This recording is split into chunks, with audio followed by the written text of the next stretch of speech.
Listen, I know our 9 to 5s get a really bad rap about how you become rich just by working a regular job. I get it. But there are some key money techniques that you should be utilizing based off of the 9 to 5 that you have that will actually help boost your wealth. It's going to help your current position as well as your future self to be in a better financial position. So, what are we going to talk about today? Money, money, money, money. Money. Well, I do love me some karaoke, so let me stop and let's kick this video off.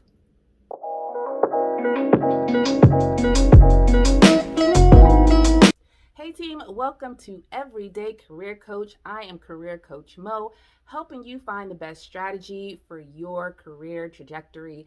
And today it is all about how you're going to use that 9 to 5 to help boost your wealth. We're going to jump right into some key techniques that you definitely should be utilizing and that you are not leaving money on the table by not taking up all of the employer benefits that are offered to you. So, what are some money techniques you should be utilizing? Let's start. Okay. So, technique number 1, never, ever, ever leave money on the table, especially if your employer is trying to give you free money. Please make sure you utilize the retirement accounts that are offered by your company, 401ks, 403bs, as well as making sure that if you don't have that with your company, you are at least contributing to a Roth IRA. And absolutely 100% keep that money there and let it grow. One of the biggest mistakes that I have made several times, not just one time, several times, was that every time I was leaving a job, I would just cash out that 401k. I did not let it sit there and let it just grow. Because when you leave a job and you go to another job that offers the 401k, you can transfer it over. And it was more like me just being a little bit lazy about the proper way to do that. And or I was like, oh, this is not much money, I'll just cash it out and start over again. Well, I did that a couple of times, and believe me, if I would have kept the 401ks that I started when I was in my 20s, I could have been way further financially with my retirement savings than I am now. So make sure you do not touch it as much as possible, that you do not cash it out. You continue to roll it over, regardless of when you're going from job to job, or you start opening up a Roth IRA, and so that you can transfer that money into there. But do not touch it. Let it grow. The compound interest is just amazing, and no one really teaches you about that when you get out of school, or if your parents weren't that financial savvy, they might not even know about it. But the longer your money stays into someplace, the longer that it can grow. You also must contribute to the amount of the employer match. So if your employer will give you free money up into a certain percentage point, do your contribution up to that percentage point. It doesn't make any sense that you're going to go lower than that when you can make more free money from your employer. So if your employer matches 3%, you should be doing at least 3% in contribution for you so you can get the full match. If your employer is matching 6%, you should be doing that. Never ever leave free money on the table, because that compound interest just helps your money grow. So it doesn't matter if you're saying, I don't want to put that much in because I want to take this much home from your paycheck. Remember, this is tax-free money, and it's helping your tax portfolio by kind of taking that out on the top before it even gets into your pocket, so you don't even have to think about it. So my thing is making sure that, number one, you do not touch that 401k when you have it, and that you continue to roll it over, and that you always, always, always contribute up, at least, at minimum, to the employer match. The goal is to get to 15%, so you can max it out, but at least, please do at least the employer match. Next technique is understanding the difference between an FSA and an HSA. An FSA is a flexible spending account, and an HSA is a health spending account. And so there's two different things. You can absolutely use your FSA for health care, but you have to use it within that year. It is pre-tax money taken out of your check, but you do have a time limit on when you can use that. What you should be really focused on is a health spending account, an HSA. It is another form of a pre-tax opportunity that gets taken out of your paycheck and that you can use for health care. Now, you do have to have a one of those higher spend healthcare plans in order for you to get access to the HSA. So talk more to your HR provider about that. But what I love about an HSA, and I swear I wish I knew this before I was turning it down for a couple of years, is the fact that it is a rollover. So instead of you being that you have to spend it within that 1 year, you actually can roll it over to the next year and the next year and the next year. So I'm using my HSA as a long-term healthcare savings account because guess what? You might think that you never get sick, and maybe you don't hardly ever get sick. So you think, okay, I never need an FSA.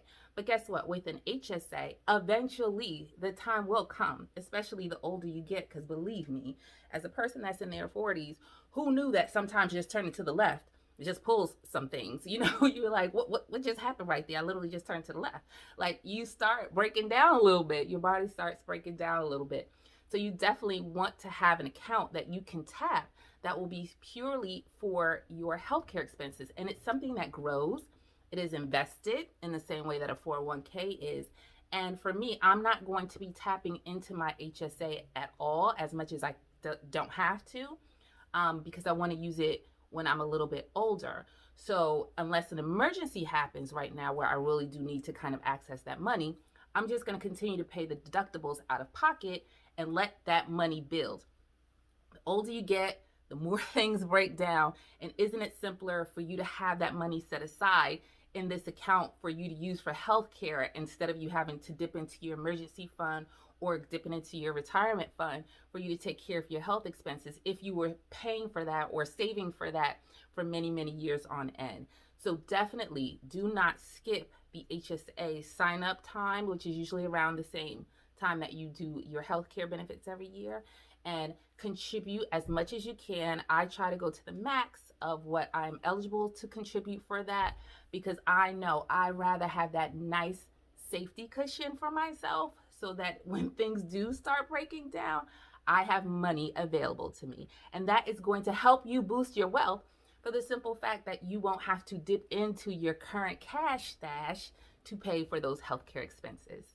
Another technique that is going to help you boost your wealth is, drumroll please, having a budget. You are tracking your spending and you are tracking your savings. I do not understand. I went through a bankruptcy when I just got out of college, maybe like a year or two out of college because no one really taught me finances. So I was spending credit card money like it was cash and I just got completely overwhelmed. And so I had to reset my mindset on how to use money because guess what? When you are struggling or stressed about money, you usually stick around in certain opportunities longer than you need to be, especially for a job, because you're desperate to keep that particular steady paycheck coming in. And so you are fearful of pursuing other opportunities or leaving that job because what if something doesn't work and you get fired or you want to quit and you basically want to stick with the devil for the simple fact that you absolutely need that money. So, in order for you to be okay with going and pursuing other opportunities and not being stressed and having the mind clear enough to pursue other opportunities, you need to stay on track of your budget.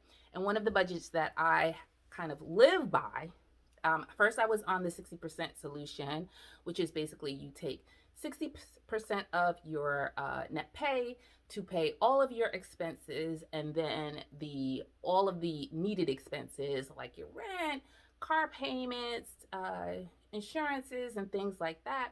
And then you would take your other 40% and you would split that up into 10% of your fun money because you need to have money to do the things that you like, 10% long-term savings, 10% short-term savings, and 10% as a flexible type account. So either you're going to put extra money on debt, or you're going to fund a hobby, or you're going to save for other things that you really want. So that's what I started off with. And I have never not had a budget since I was 24, right? The year, right when I had to claim bankruptcy. And so I've been working on it for about 20 years now with sticking to a budget. I absolutely know where every dollar is going. I stick with my percentages. I'm very disciplined in that way. And so now I use the 50/30/20 rule, which is 50% of your income, net income, goes to your core expenses. Then it is 30% goes to what you would like to do, and then 20% goes into savings. Well, I switch mine. I do 30% of my take home into my savings in various investment accounts, and then I do 20% as my fund money. So there is never a time where I don't know where I can pull from when it comes to my budget. I make sure I pay myself first, so my money comes automatically out of my accounts into the various different savings accounts and investment accounts that I have. And I am really disciplined for the simple fact that I need to be stress free when it comes to money, because I'm pursuing so many different opportunities, as well as I just don't like to be stressed and I don't want to be stressed about money. So in order for me not to do that, I need to be very clear about where every single dollar is going, and that's exactly what I do. So because I am consistently every single paycheck investing in myself, investing in investment accounts, investing in savings accounts, um, my money is growing for me, or it's working for me. So I don't deprive myself of things, but I definitely do figure out if I need to take some time before I need to get that by saving it a little bit further. Or I make sure I have something called sinking funds, which we'll get into in a minute. But you definitely need to put yourself on a budget that you can see, you can constantly feed into, you understand where you stand, and you have to be disciplined enough to keep it going.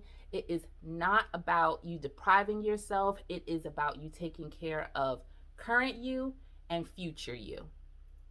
Now, speaking of budgets, like I said before, I definitely invest in something called sinking funds, as well as I have emergency savings, as well as I have maintenance savings. So I have a bunch of different things. So what is a sinking fund? Well, it's just a strategic way of you saving money. You can either do it in an envelope challenge, meaning I'm going to have money saved for grocery shopping. I'm going to have money saved for vacations. I'm going to have money saved for my car maintenance. It's literally just splitting out the different things that usually just pop up, and you want to be, number one, ready for those in advance. It is very important that you continually think about future you and future situations that can really put you in the bind. So that's why I absolutely have sinking funds. I do my sinking funds digitally and not via an envelope challenge, because I don't like to keep cash around. So I have several different accounts, definitely accounts that are higher in interest that they pay me. Definitely never do like a Bank of America or Chase savings account, like your money is not making any money and those type of things. Definitely like digital banks, because they definitely give you more money. And I definitely like Marcus and Capital One 360 Performance accounts, because they do pay you a higher rate on the money that you put in there. So I definitely have different sinking funds for different things. I also have a home maintenance fund, because something always goes wrong in a home and you need to be prepared for that. So that is just another type of sinking fund that I have. And then I also have my emergency savings, which is you basically figuring out what your monthly expenses are without all that other extra stuff. Like if I had to change my cell phone plan, if I had to get rid of some of my streaming services because I lost my job, I would easily do that. It's basically the core of your expenses, and you want to create a savings, a 3 to 6 months emergency savings plan that speak to your core. And so you're probably like, you got all these different accounts, savings accounts. I also do investments as well in my brokerage account. So you are thinking, how do you split all your money all up in that different way? Well, I have different goals for different times of the year. So at the first 3 months of the year, a good majority of my savings will go to my emergency fund. And then the next 3 months out of the year, so basically I think I'm doing it by quarter, that part of that money is going to different types of sinking funds, where it's travel and stuff like that, because you're usually traveling in your third quarter. So that part of the year I'm dedicating to a couple of those travel funds. Third quarter, I'm dedicating money to a different type of sinking funds, basically until I hit my goals. So no, I'm not doing everything at once or at one time, except for investing in my brokerage accounts and definitely in my 401ks and HSAs.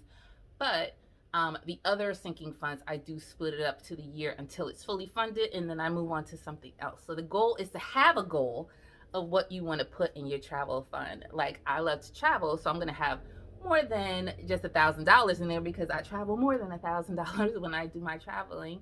But then there's other funds where I'm going to have less than that because I know I'm not going to do that much. Like for me, I have a shopping sinking fund, and this is the first year I really had one where I said I'm not going to be doing that much shopping. I gave myself $500 for the full year. And so you get really clear about when you want to spend that money. So why is that important with your paycheck, and how is that going to help boost wealth? Well, it's all about having money ready for those things so that you don't have to depend on credit and a credit card. You can use that money and transfer it to something else that you want if you happen to not use it that year. You can continue to build up to your emergency fund until it's fully funded. Like, I know right now I have a 5-month emergency fund, but I want a year. And so that means every year, maybe I need to contribute, adding on 1 to 2 months every year until I get to that 12 months. Like, that's not going to happen overnight. So it's being very strategic so that if anything happens, it doesn't put you in a bad position, and that you are continuing to contribute to building your wealth in other ways because you're not using that money to take care of any type of emergencies because you pre-planned for that. So that's why I think sinking funds, emergency savings, maintenance funds are extremely important, and everyone should have one. And the last technique that I have is to increase your salary. You need to be thinking about promotions, raises, bonuses, and how that will play into your financial growth every single year. So you're starting off the year talking about, okay, am I okay with just a merit increase, that 3% living increase that happens every year? Is there a way that I can do extra projects so that I can get bonuses? Is it time for me to really start asking and planning out for raises and promotions?